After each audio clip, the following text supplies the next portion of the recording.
Hey guys, I'm back here again. This will be the last video for today on Sunday because I'm getting ready to pack up my stuff over here right now. And I just want to show you the accuracy for the new m16a5 upper here I got from the guy on Arms List. I was using cheap and dirty ammunition right now. The gun was cold, and so this is basically a cold accuracy test video specifically. And the ammunition I was using was my good old cheap and dirty American 2020 production Federal American Eagle stuff right here, the 55 grain 223 stuff.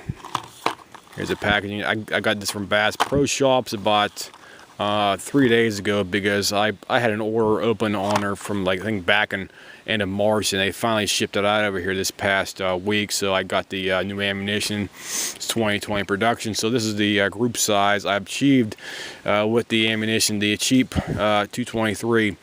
There's your group size right there. I got 3 shot. It's almost like a perfect clover leaf right there for that. So let me get a bullet out of here. Well, I got one sitting around here somewhere. Hold on. Here's the shot size and the shot diameter here. Here's a 223 shell. So you have some kind of side comparison go on here from the relative angle right here for that. So there's the 3 shot group. The gun is shooting high. I do have to adjust the sights because I wanted it to originally shoot high, probably about an inch and a half high, because my range up here is kind of crappy up here, unfortunately, and we're on like a slight angle right here for reference point, so you can see the target way back there.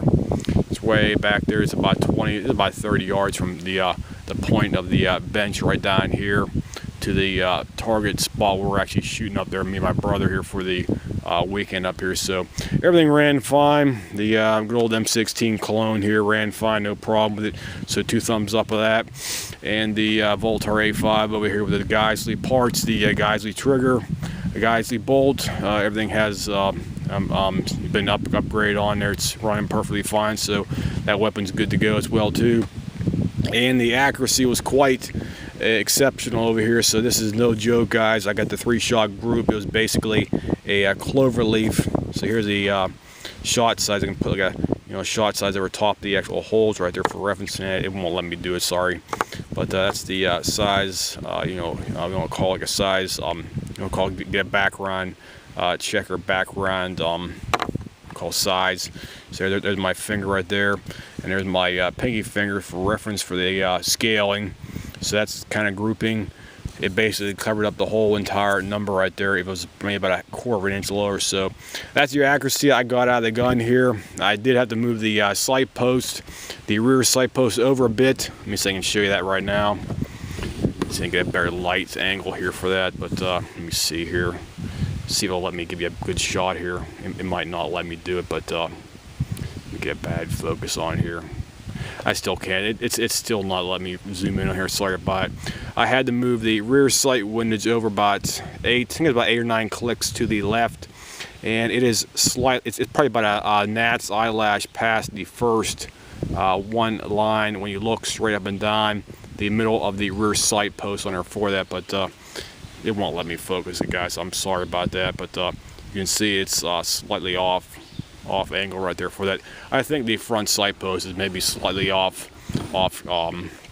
its cam, maybe it's a teeny bit over there. So that's the only issue I have with the gun right there for that. So other than that, I'll probably put a red dot or something on this thing for future reference right there for that. But it ran great, no problem. I can't really complain about the sights because it's basically a military contract upper right there for that. So you're getting a new old stock. Let me move this thing out of the way here a little bit. You get a new old stock upper right there for that. So it is what it is. I'm not going to complain about it. I'm not going to badmouth the guy I purchased from it, so he can't do nothing about it. So it is what it is. So I'm satisfied with the overall purchase of it. So I'm probably going to slap a red dot onto the upper right there for that, like my other one I got over here.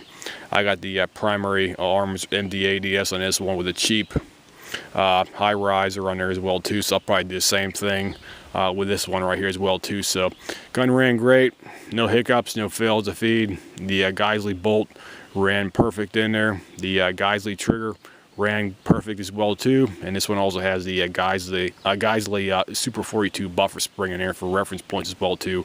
It's the same spring as what I have in this one right here as well too for reference points. So both weapons ran great, no hiccups with it at all. So I'm totally satisfied with it right there for that guy. So 2 thumbs up. So accuracy was great and it functioned perfectly fine, no problem. I'll see you guys. Have a nice day.